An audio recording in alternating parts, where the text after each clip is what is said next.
শারদ উৎসবের প্রাক্কালে দেবী পক্ষের শুভ সূচনায় এবং গান্ধী জয়ন্তীর পুণ্যতিথিতে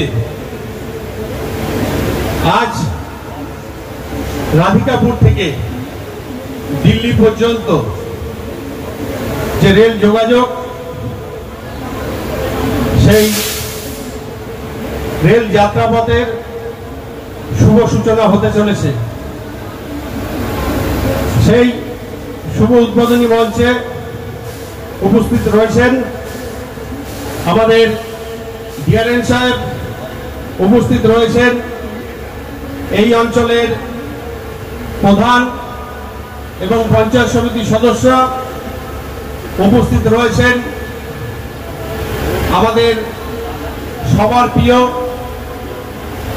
জ্যোতির্ময়ানন্দজি মহারাজ, ভারত সেবাশ্রম সংঘ, উপস্থিত রয়েছেন আমাদের রায়গঞ্জ চেম্বার অফ কমার্সের মাননীয় শঙ্কর কুণ্ডু মহাশয়, উপস্থিত রয়েছেন আমাদের ডিআরইউসিসি মেম্বার অমর মুদ্রা মহাশয়, উপস্থিত রয়েছেন কালিয়াগঞ্জ ব্যবসায়ী সমিতি থেকে শুরু করে কালিয়াগঞ্জ ব্রিকফিল অনার্স অ্যাসোসিয়েশন এবং অয়েল মিল অনার্স অ্যাসোসিয়েশন, উপস্থিত আমাদের রেল বোর্ডের সমস্ত যারা কার্যকর্তা রয়েছেন, উপস্থিত সাংবাদিক বন্ধুগণ, উপস্থিত আমাদের এই অঞ্চলের সাধারণ মানুষ থেকে শুরু করে যারা বিভিন্ন পদাধিকারী রয়েছেন, আমাদের ফোর্সেস থেকে শুরু করে সবাইকে আমি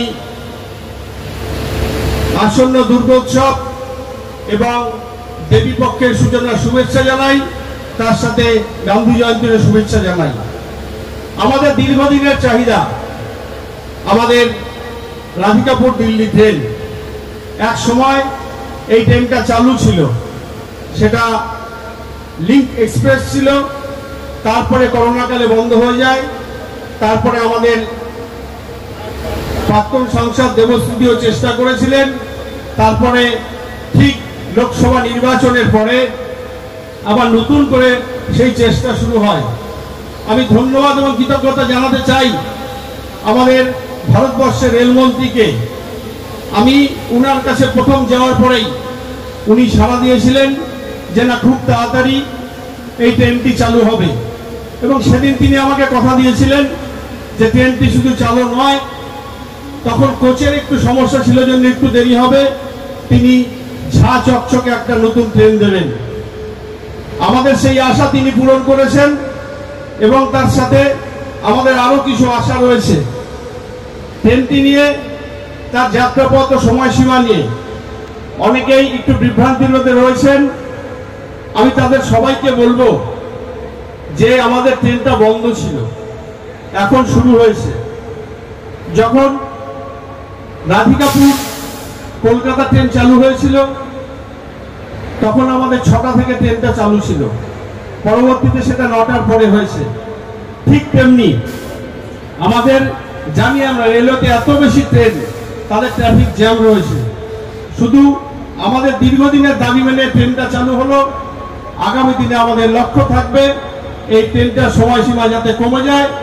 ঠিক তেমনি তার সাথে এই ট্রেনটি এখন যেমন সাপ্তাহিক চলছে, আগামী দিনে আমাদের রেলমন্ত্রীর সাথে কথা বলে, রেল দপ্তরের সাথে কথা বলে এবং এই ট্রেনের যে একটা ইনকাম থেকে সেটা ঠিকঠাক থেকে আমরা যেন এটাকে দৈনন্দিনভাবে চালু করতে পারি, সেই চেষ্টা আমাদের থাকবে।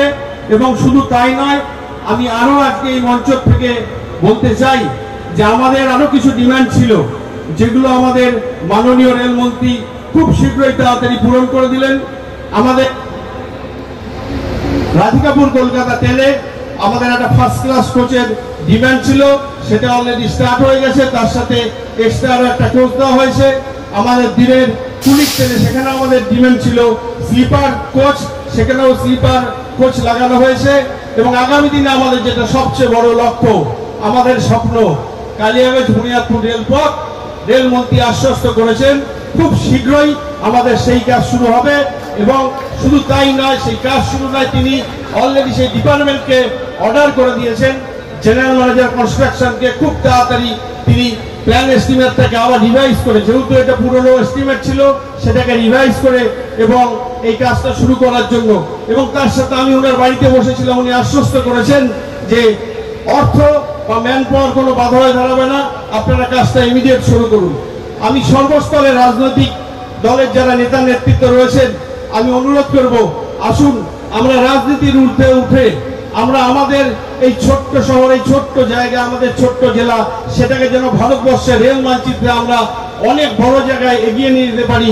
তাই রাজনীতির ঊর্ধ্বে উঠে যেখানে কেন্দ্র সরকারের সুযোগ দরকার, সুবিধা দরকার, আমরা সেটা যেমন দেব, যেখানে রাজ্য সরকারকে দরকার আপনারাও হাত বাড়িয়ে সেই কাজগুলো যেন খুব তাড়াতাড়ি সম্পন্ন হয়।